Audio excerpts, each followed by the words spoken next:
Dr. Derek Furukawa is the director of the Advising Center for the College of Arts, Languages, and Letters at the University of Hawaii at Manoa. He grew up in Poway, California, and got his bachelor's degrees in English and Spanish at the University of Northern Colorado. He then moved to the East Coast to pursue a master's in educational leadership and policy studies at the University of Maryland, College Park, where he began working in academic advising in the College of Education. He then moved to Las Vegas, Nevada to pursue a PhD in educational leadership at UNLV and worked in first-year programs and at the Wilson Advising Center in the College of Liberal Arts. After completing his doctorate, he then moved to the University of Nevada, Reno, where he served as the Assistant Vice Provost for Undergraduate Academic Advising and Student Achievement. Most recently, he moved to Honolulu, Hawaii, to serve in his current role as the Director of the Advising Center. He has been in academic advising for over 20 years and has been actively involved in NACADA since 2013. In the field of academic advising, he feels that you can always be surprised in both good ways and bad, and you are always in the unique position to learn from those experiences to continue to help others along the path to success. Derek, welcome to the podcast. Thank you, Matt. I appreciate it. We're delighted, Derek, to have you on the podcast. And Matt went through your bio, very impressive, and we will have lots to delve into. But we always like to begin by giving our listeners an opportunity to get to know you a little bit better and just to, I suppose, hear about your journey into higher education and where you are now. Was education a field you always wanted to work in, or how did you find yourself where you are now? Yes, I guess if I start way back at the beginning, from high school days, it was kind of a tear between essentially what both my parents did. So between going into engineering and going into education. And ultimately what it came down to was I got into my calculus course in high school. I was getting a solid D, and I said, maybe engineering is not the field for me to go into. So I switched it up and said education is the direction I want to go. Then at that point, I was looking at schools, chose to go to Northern Colorado because it was known as a good teaching school. And then I got involved in things there, basically was doing early childhood education. So like preschool, kindergarten age kids, was in observing the classroom. And then of course, somebody said something along the lines of, blah, blah, blah, blah, blah, diapers. And I was like, oh my gosh, wait, I got to change diapers in this job. I don't know if that's something I want to do. So then I said, let me go for a little older students. So I switched to elementary education. I got into a classroom setting there, and same type of thing. There were some issues there, having grown up in California. There was trying to get a student down from the jungle gym and back in the classroom, and I'm trying to talk them down. And of course I get reprimanded by the teacher that said, just pick him up and bring him over there. And I said, wait a minute, what am I doing? I'm going to get sued. And then of course they said, you must be from California. And then said, Joe, you can just grab them and bring them over to the circle that we're sitting in. So again, it was kind of one of those things where I said, maybe I'll look a little bit older. And then I went into bilingual bicultural education for high school, and I enjoyed going that direction. But it was actually my involvement as an undergrad that got me into doing other things. So I was involved in some service organizations, but also my last couple of years, I got involved with the student government. So during that time, we were dealing with some issues for the university as a whole, the potential of maybe the university being merged into another system in the state. So it ended up being a lot of things where we had to be advocates for our fellow students. So in doing that, one of my mentors said, hey, Derek, you can do this as a career. And I said, wow, I didn't know that. So then on a whim, I started looking at schools at that point. I got to do a master's. I got to learn more about it. And that's when I ultimately chose the University of Maryland, College Park, because I enjoyed the campus. It seemed like a great place to be. And then how I fell into academic advising came down to the fact that as a grad student who didn't know what the heck was going on, I ended up looking and saying, I need to get this GA ship that everybody's talking about. Otherwise, I can't afford to go to school because I can't take that much in loans out. And then sure enough, I just was applying for anything available. But that was during the summer, which is after many assistantships have already been filled for the year. So ultimately, I finally got an interview. I want to say it was in August for a position. And in interviewing for it, I was like, yeah, I'm totally willing to do this. Let me know what I need to do. And the person interviewing me actually said, Well, based upon your resume, this doesn't seem like a good fit for you. To which I said, no, I'm willing to do it. And basically, job was data entry for graduate student applications for a college. And I said, no, I will do it. Like, you have set me down, I will do the work. To me, I thought it's a job. I want to have a job. Like, that's what it's all about. And then they said, well, actually, the reason why I say that is because we've got another position that will work more directly with undergraduate students. What do you think? And I'm like, yeah, I would love that, So it ended up being that I fell into the one that dealt with academic advising. So I worked with a special population of an echelon of students that's just below honor students, but it was a living learning community where they had kind of a common interest. So many of the students in that learning community were education majors, which is why we had an advisor dedicated to working with those students in particular. So that's how I got into it, enjoyed it, started like feeling it out and saying, this is definitely a good thing. It turned into a full-time job in that same office. So at that point, I just started working in advising and really enjoyed it. And then when I moved to Nevada, I said, let me switch it up a little bit. I worked in first year programs, which was, a form of academic advising, a little bit more on the retention side for freshman students. But when I did that, I enjoyed that. And then they were like, yeah, we're cutting the office. Like, we're reorganizing and that office is now gone. So you're out of luck. No more assistantship. So then I started applying for other positions and got back into academic advising because since I was doing my doctorate, I also said, I want to be able to do a field that I'm familiar with. And I feel I have the time to be able to put towards a full-time position. So then I started kicking into that to be able to start working in the advising area, and then really haven't turned back since then. Yeah, and I always love hearing everyone's stories, how they got into it, and especially just falling into it. Or in this case, you were applying for one position, like, hey, we actually have something else for you, and then kind of just like continued from there. And I know we'll probably get into talking about your dissertation, but I want to maybe take it further back to maybe fifth grade, because I was reading some article from the Nevada Today where you got interviewed, and you mentioned that your fifth grade teacher also was like an inspiration to you to pursue the field of education. Can you talk more about that? Yeah, it was, her name was Diane Self, and she was a great teacher.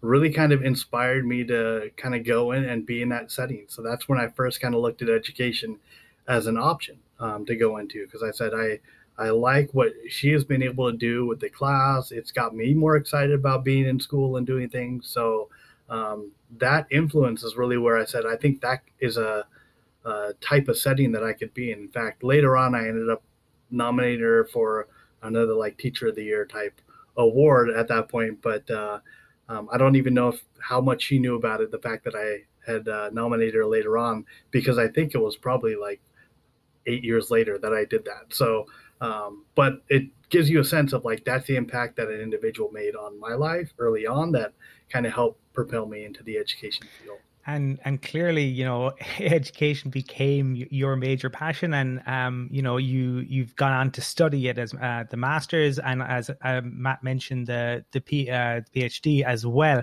And in terms of your dissertation, your doctoral thesis,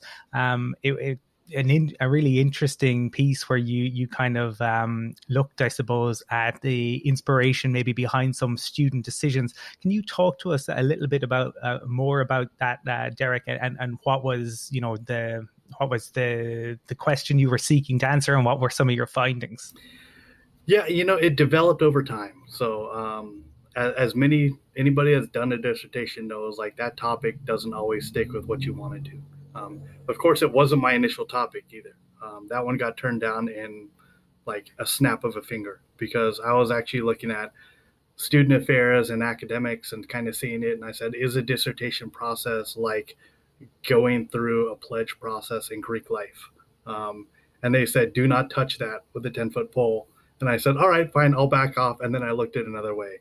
But I was actually really interested in the technology piece. So that's what guided me to the direction of an aspect of recruitment and student decision making. So I was looking at it from a standpoint of, are websites or is technology something that exists that helps students make a decision about what schools they want to go to?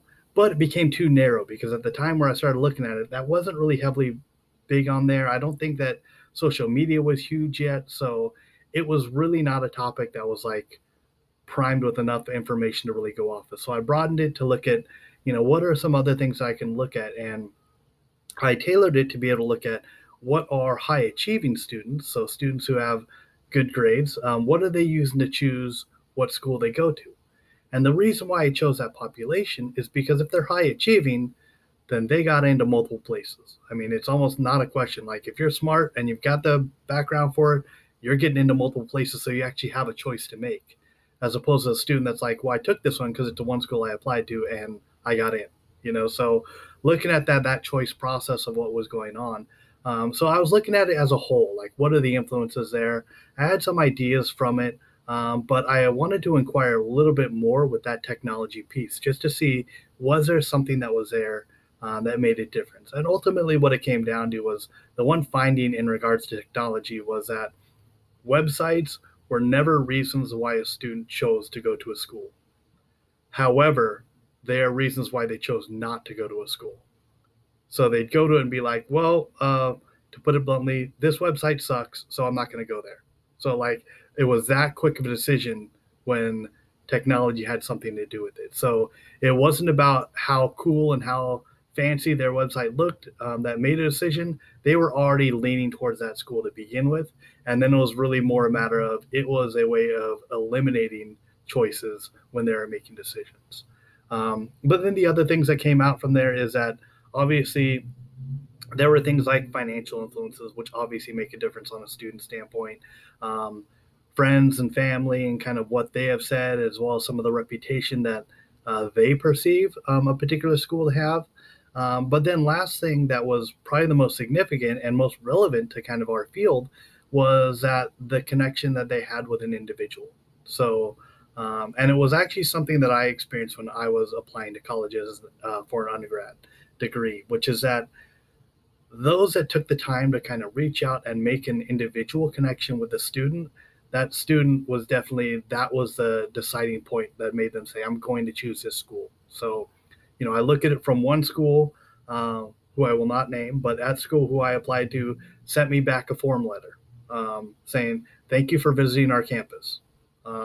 We hope you choose our school, blah, blah, blah. The other school that I visited on the same trip said, it was a handwritten note that said, thank you for visiting our campus. But also it said, and please thank your little brother again for sitting out on the tour so another parent could be a part of it. And I was like, oh my gosh, like the fact that they remember to that detail, this is definitely a school that's going to care about me. So that was kind of one of those things that I saw, and that was consistent within how the students chose the schools they went to in the study, was that they looked at it from a standpoint of, I had a connection. And that may have been with, a recruiting person that was there. It may have been with an academic advisor that they had met with and talked to, or somebody from the college that they spoke to be able to connect them and help them out in that transition. So that's where I kind of looked at it from a standpoint of, this is why when I look at things that I do from an advisor standpoint and things I do with recruitment, it's kind of for the same reason. Like, these are the connections that started early can really help a student get a good influence on kind of what their experience is going to entail when they get there. Yeah, so they treated the students, like individuals, and not as a number. And so that's fascinating. It's great. Make it personable. And fast forward today, and your current role right now is as the director of the Advising Center for the College of Arts, Languages, and Letters. So for those who want to know more about University of Hawaii at Manoa, how would you describe your institution, and what does your role as director entail? So probably the first thing I like to tell people is, it's not just a big beach party at the school, which is I think a lot of perception is like, you hear Hawaii, you think vacation, and it's like, no, that's not the case. There is a whole lot of kind of high academic activity that's being done on the campus. So one of the things that when I was looking at the school that they described, which I love the description, was I hear from the mainland like, oh, it's a land grant institution. It's like, okay, I know what that is. But then to hear them describe it as, this is a land, sea, and space grant institution, then I was like, oh, okay, land, I understand. Sea, I understand. Wow, space, that's really cool. So I think that aspect of things gives you a sense of kind of what is being done from an academic aspect of what the university has. So what the institution is like, honestly, I have a hard time describing that. And my reasoning for that is because I started this position and moved here in February of 2020, which, as anybody knows, was not the best time to move into it. So I got a solid 3 weeks of like on campus time before we were sent home. So knowing that, I haven't gotten a real good sense of kind of the culture and kind of what it's like being on campus yet. But what I have done through meetings and interactions with other staff, it's a very caring community. And the community piece of it is something that I have definitely felt from the very beginning. Is it's not a matter of you're a student here; it's a matter of you're a part of the University of Hawaii family. And I think that little bit of a difference there as far as how that kind of is embraced and kind of looked as a community feel to it. I think that is one of the big highlights of being here. Yeah, I think community is something that kind of shines through in your research and your interests. So it's good to hear that you're at an institution where that feels right. And I suppose the coming year you'll get to spend more than 3 weeks on campus. Fingers crossed. One of the things that I think would be interesting, Derek, is because you have experience of being at a number of different institutions and increasing your responsibility in your leadership roles. We had Dr. Banks Blair on the previous episode who had talked about, I suppose, his approach. Can you talk to us a little bit about how you've approached changing jobs and institutions? So first of all, in the work of an academic advisor, one of the coolest assets that I have is the fact that I've been to all those places. Because I have a student that says, oh, well, I'm from Colorado. And I'm like, oh, cool. I did my undergrad there. Or I grew up, I'm in Southern California. I'm like, well, what area? Because I grew up down there. Or they're even in Northern California. And I would say, oh, I've done recruitment out there for Nevada. Or, of course, if they're in Nevada, obviously I know kind of the whole state for that matter. But even if they're coming from the East Coast, I can connect with them that way from my time in Maryland. So that little piece I think is huge to be able to have that easier connection with students. I'm looking at those details. I'm seeing that. I had a fun one where it was a phone appointment and it was an area code on there. And I was like, well, it looks like it's a Maryland area code. And they're like, well, what do you mean? I was like, well, I had to pay attention to make sure I wasn't confusing a Maryland area code with an LA area code, because one's 310, the other one's 301. And they were like, how do you know that? And I was like, well, it just from being around and seeing all that and being familiar with those areas. So I think that connection is really good from it. But the other thing is each institution is very different. So I've been able to see how different institutions do things. So every time I go to a new institution, one of the advantages is I have a lot of times where I would say, well, I can tell you 3 ways that it's been done before, and because I've literally seen it directly, here's how they are, here's how they differ. These are the pitfalls of each of them. So it does help to be able to get that, as opposed to only having people that are from that institution in the conversation and only experience that one direction, other than what they may have heard in, say, a session that they went to on a professional development trip or something like that. So that piece I think is very helpful. Also, it has allowed me to kind of see different systems that are being used. So student information systems that are being used by institutions, different products that are out there that are being used by folks. I've seen a number of different ones as well. So that has also helped to be able to see, hey, here are things that we could look at implementing if we needed to. But also the alternatives of, I've been through good times and bad times economically. So it'd be like, well, the last time that we are cutting, hours and doing furloughs and whatever it was, here's what we ended up doing to be able to save money in the way that we approach something. So I think that has really been helpful, just to be able to have that information and that experience from different settings to be able to implement. Some work, some don't. So if I look at Maryland, which is a very residential campus for the students who are in the area there. But then when I go to UNLV, it was a very commuter campus. So 2 different approaches to it. So seeing how those vary and how things that we did on one campus are not going to work on the next campus because it's just a different population that was there. So we joke about that. You find little ways to communicate that. One of the things I've been doing a lot of is I end up having to work a lot with parents. So communicating with the parents and having it kind of resonate with them as far as what all that means. So I always scare them, and I'll tell this story. I tell them when I was at UNLV, the biggest issue that we had on campus was PCP. And they were like, oh my God, like the drug? And I would say, no, the concept of them going from parking lot to classroom and then to parking lot. And that's their exposure to the campus. So I'm like, but that was the biggest issue. We wanted to try to make the campus more sticky so that students would stick around beyond just going to class when they're commuting in for a more commuter-based campus. So looking at those type of things, and but saying it in that way would resonate with the parents to be like, ooh, okay, now I remember you said that this was the case. One of the other ones I would use a lot of times with that helps in academic advising is that for a semester of schools, we have kind of the same time frame that always happens. So I always like to say, look, here's how parents can help us out. When it comes to registration, your students aren't going to be used to registering early for anything because they haven't had to do that in a high school setting.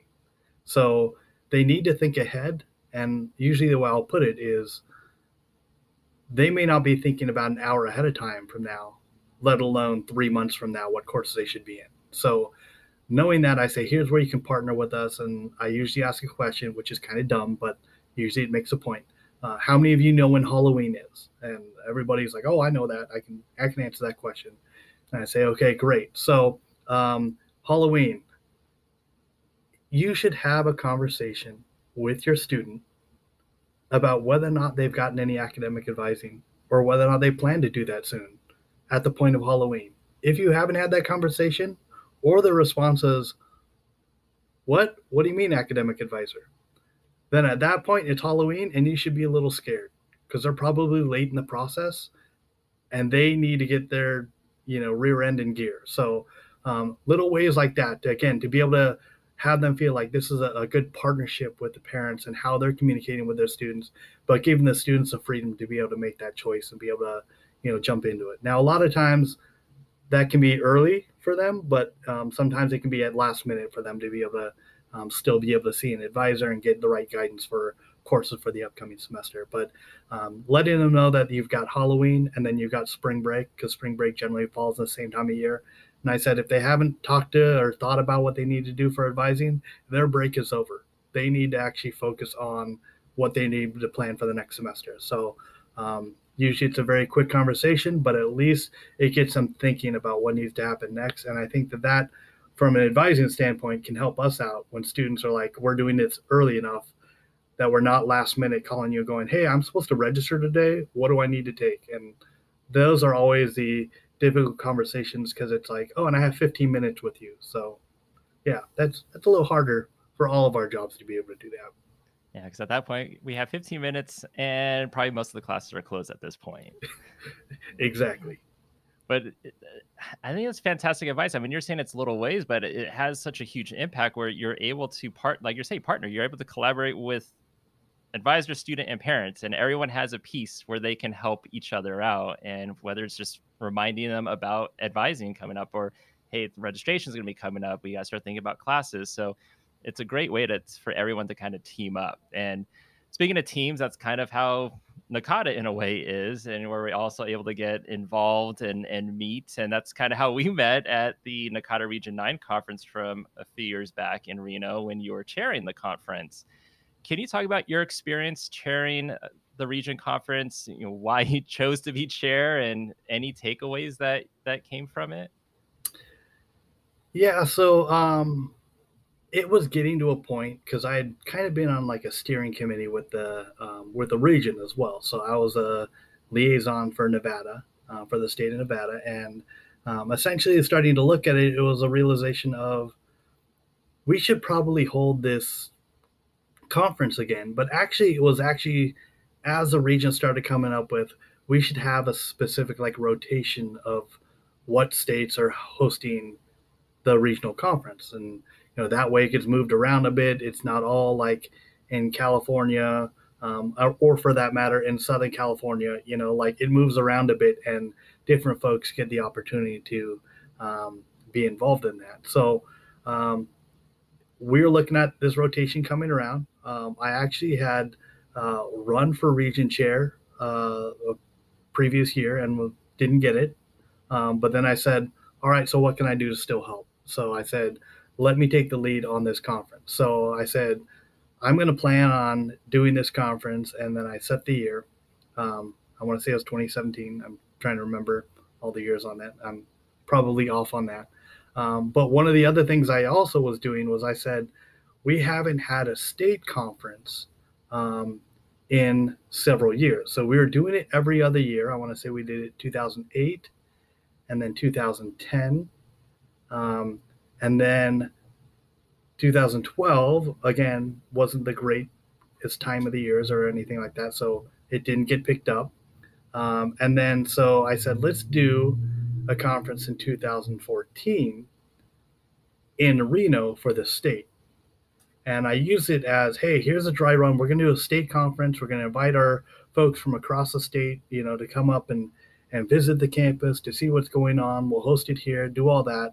And then what ended up happening from that was that the people that I had helping out on that one then got excited and said, well, when's our next one? When are we going to do this again? And I was able to say, actually, we do have a date already set, and we're going to be hosting the regional here. So we're just going to ramp it up to a bigger scale. But it gave them a dry run to be able to kind of look at it and be like, here it is with a smaller scale, smaller number of people, so that now when we have a larger group of people, we'll be able to just take our things, scale them up, and be able to do what we need to. So a lot of folks that did one thing want to do the exact same thing for the next conference because they said, this is what I know well, and I can do this, and we have contacts or whatever within the area.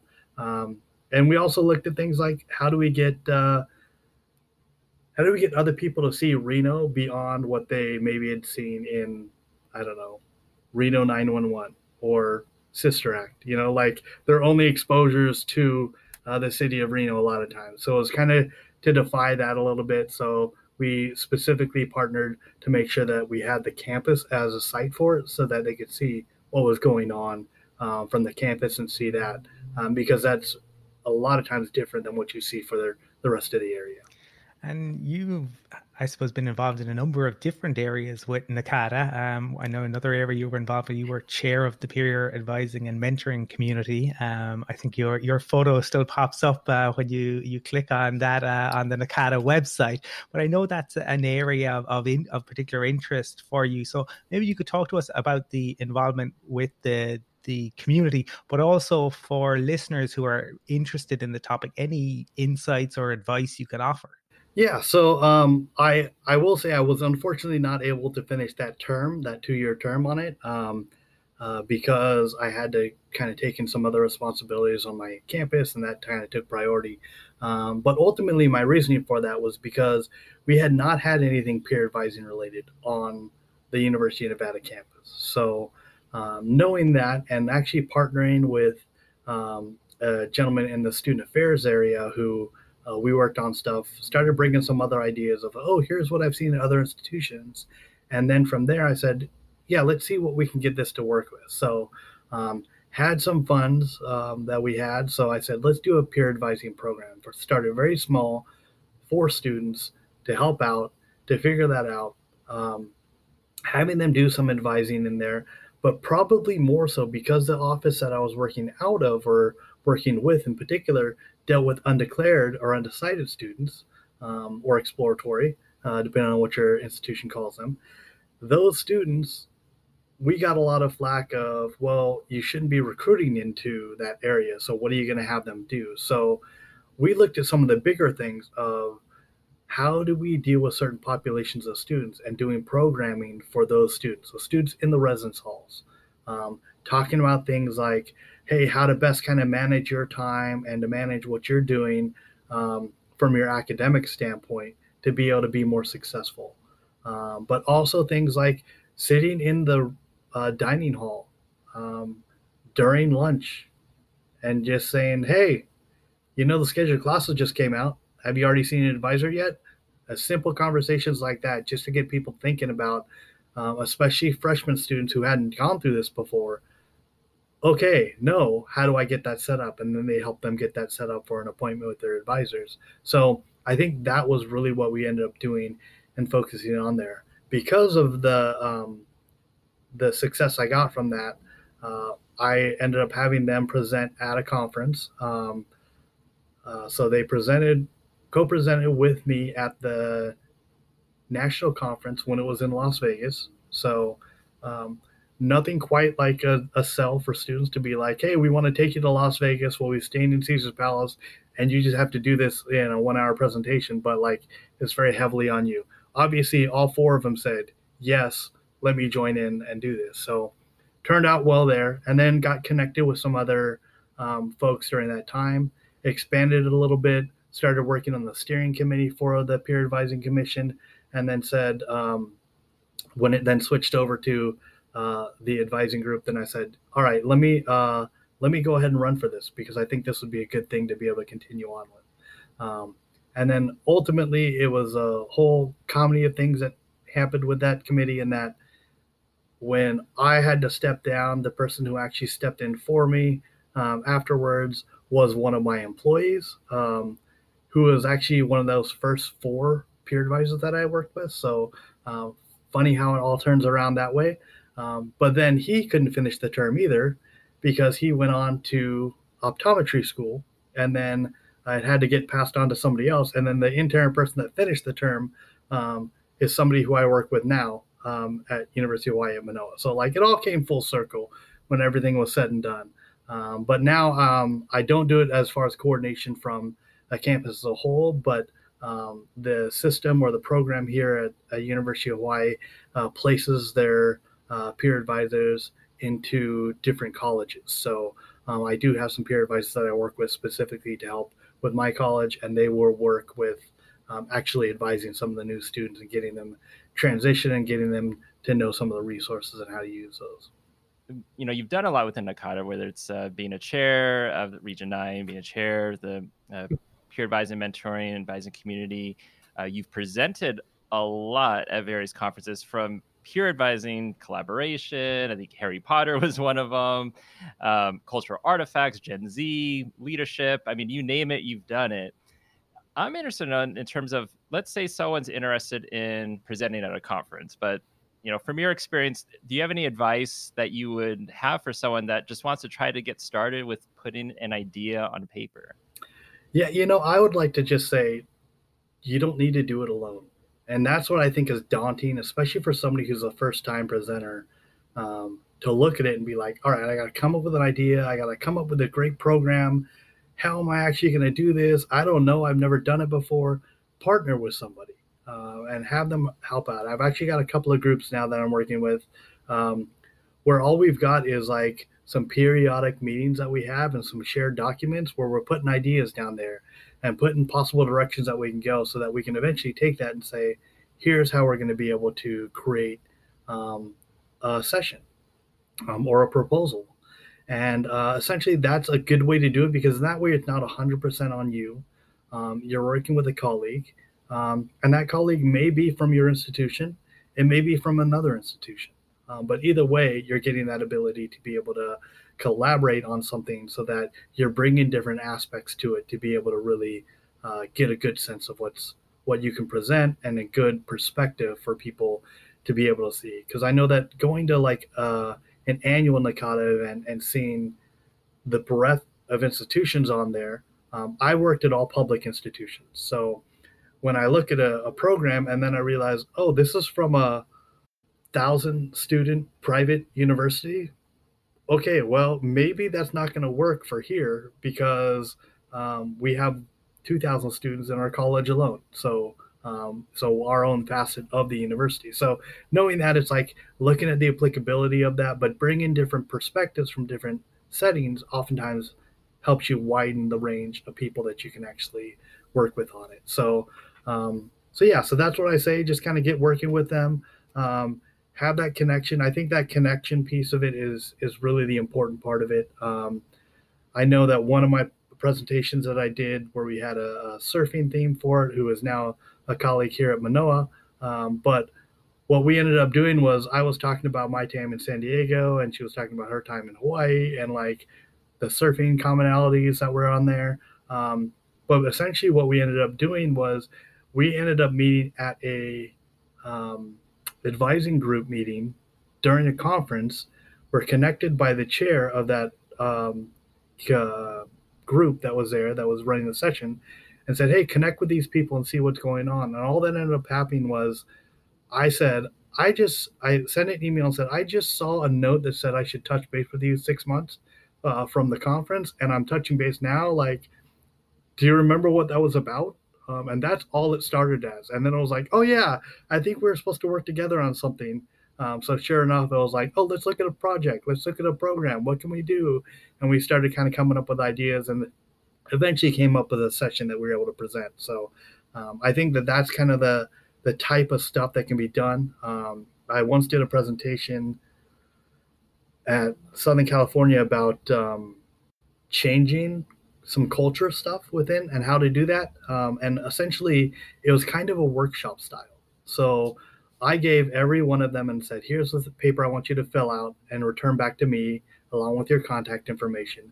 But I want you to also tell me, like, what are the things that you're looking for? What are you trying to change? What's the timeline in which that can be done? Who are the stakeholders that you need to have involved in that? What are the challenges that you foresee on it? So we worked on that as a group, and I collected them all. And it was a lot of my work on my end after the fact. But what I ended up doing was then setting dates. And again, because it's not hard to do, just put those in my calendar to say, send emails out to these folks and said, hey, you said it was going to take 6 months to do that. It's your 3-month point. How's your progress on this? What's going on it? So it was my way of being like, I don't even know who you are. Or I shouldn't say that. I knew who a lot of them are, but I don't know what's going on in your situation in your campus, but let's talk about what's going on. And the hardest thing is you get inspired at a conference or a session, and then you forget that, oh, I said I was going to do that. So that was my way of saying, get an inspiration in my session. I will follow up with you to be able to remind you, like, how far along have you been on this? And that worked out really well. And some folks were like, actually, that got done. And other folks are like, I totally forgot, but now's a prime time for me to ask. So I'm going to go ahead and follow up now. So I think that really explained that point of forgetting to continue on with things you're inspired to work on.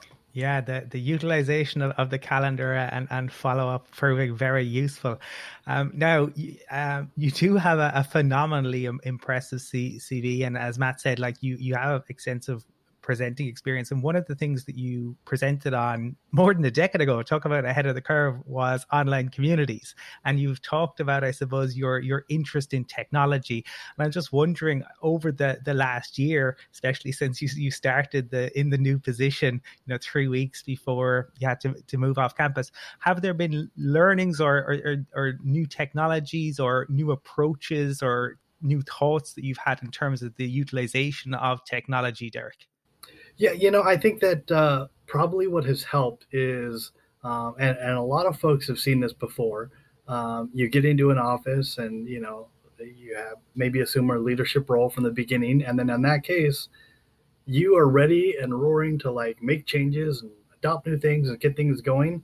But you always have some people that are lagging behind on it and are like, I don't know, we've never done that before. Like the whole naysayer aspect of things. So I think that one thing that for me helped out really well coming here and hitting a pandemic was it forced us to be like, hey, these technology things that we haven't done, guess what? We have to do them. Like there is no choice now.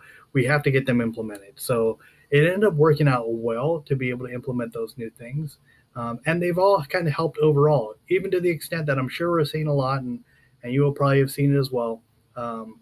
Folks that are looking at it going, why do we need to go back to the way that we did it before? Because it seems to be working fine as it is right now. So I think that is a good example of kind of the culture shifting a little bit, and folks now starting to be like, technology isn't a horrible thing anymore. Like this can really help us out in these different settings. Looking at things like video meetings and beyond just like having to deal with phone calls. I think that has been really helpful for people to see, but then also other things like to what extent are our emails even getting through, especially now. Like at this point, people get an email, they're just like, okay, that's just now piled on to all my emails that I'm getting, as opposed to what are we doing as far as utilizing anything with the text ability to the students. And if we can utilize that, maybe that will help increase our ability to be able to work with those students more directly. So I think those technology things are very helpful. Back in the day when I did that presentation, early days, it was back in the we don't trust what this Facebook thing is. So that's why I did the presentation on it. So, and when I did that, the focus was really looking at actually some of the policy stuff that went around it, which is I said, what are the policies that you have if you're creating this Facebook group? Who can post the answers on there? Is it the right people posting? Is a student telling another student wrong information? So, like, who's policing it? Who's the authority within here? What's going on? What responsibility do you have if somebody has something on their individual Facebook page? Are you responsible at all about reporting that? Technically, no, because you shouldn't be going into that profile anyways to see it. But it was kind of that same thing of like, what exists? What are your responsibilities? And I think that's what people who didn't want to adopt that way looked at it and said, I don't want to step foot in it because there's so much more maintenance that I need to do if we're going to continue that. So that's what I had presented on. Gosh, yeah, I guess it was over a decade ago. So I want to say maybe 2008 that I presented that. So it's been a while looking at that, but yeah, it's developed. Things have been adopted more. But even on that, I'd look at it and say, well, like if somebody was like, oh, let's do Facebook, I would say, is that the right method to actually reach to our students these days? And then if they say, I don't know why, what are they using? Then I'd say, well, let's bring in some of our students because I'll tell you we're not using that. Or we keep that to make our family happy and to make sure mom and dad know that they can contact me in a way. But that's pretty much it. So knowing that, it's kind of a matter of how things have shifted, having to be able to adapt to those things. And then, like I said, it's getting more and more likely that people are able to adapt to it and integrate technologies into their advising practices. Yeah, it's all about adapting and I guess life is always changing. The technologies we're using are always changing. And I guess as we wind down with this interview, as many institutions are looking at being on campus for fall or returning back in some form of in-person instruction, how are things looking at your institution? So we're getting people back on there. We technically soft opened the campus on beginning of June. And when I say soft opened, I mean we removed the big giant sign that said campus is closed. So that was our soft opening. So now it didn't deter people from going there, but it didn't invite people to go there as we kind of transition. Right now, a lot of our administrative staff, the people that are running offices on a day-to-day basis, they are in. Basically, it was asked that starting July, we want to make sure that offices are reopening and not solely online, especially those offices where the only way to interact with them was really through visiting their office. So those have been adjusted on there. And then starting August here, coming up, then we're going to open up and have everybody reporting back. We have had the luxury of having this ability to telework or work from home. But then that ends at the end of July. So in August, which maybe when this actually gets posted out and everything, it might be already passed. But at that point, that's when folks can actually expect to have offices open completely. And then, of course, the 16th of August is a week before our class will begin. So we expect everything there to be kind of fully 100% open and ready to go there as we start receiving students in to be able to move into campus. So those things are there. There's still a lot of online stuff still lingering. That's been helpful for some students that are looking for the online aspect of things. So we haven't abandoned it completely, but at the same time, it's still bringing back the kind of in-person stuff that's there. Certainly wish you the best of luck as you navigate the full return to campus, and I suppose dealing with some of the hybrid stuff that will still exist. And Derek, I mean, you've provided loads of insights, and you're clearly so knowledgeable and passionate about education. For our listeners who might want to get in touch with you, have heard something you've said that really resonated and want to reach out, is there a way for them to do that? Yeah, they can just, I guess, shoot me an email, and that's fine. So it's dtfuruk at hawaii.edu. Perfect. Well, I certainly have learned a lot from our chat, and want to wish you all the best for the upcoming academic year. And just to say thank you for taking the time to join myself and Matt today. Thank you, Colin and Matt.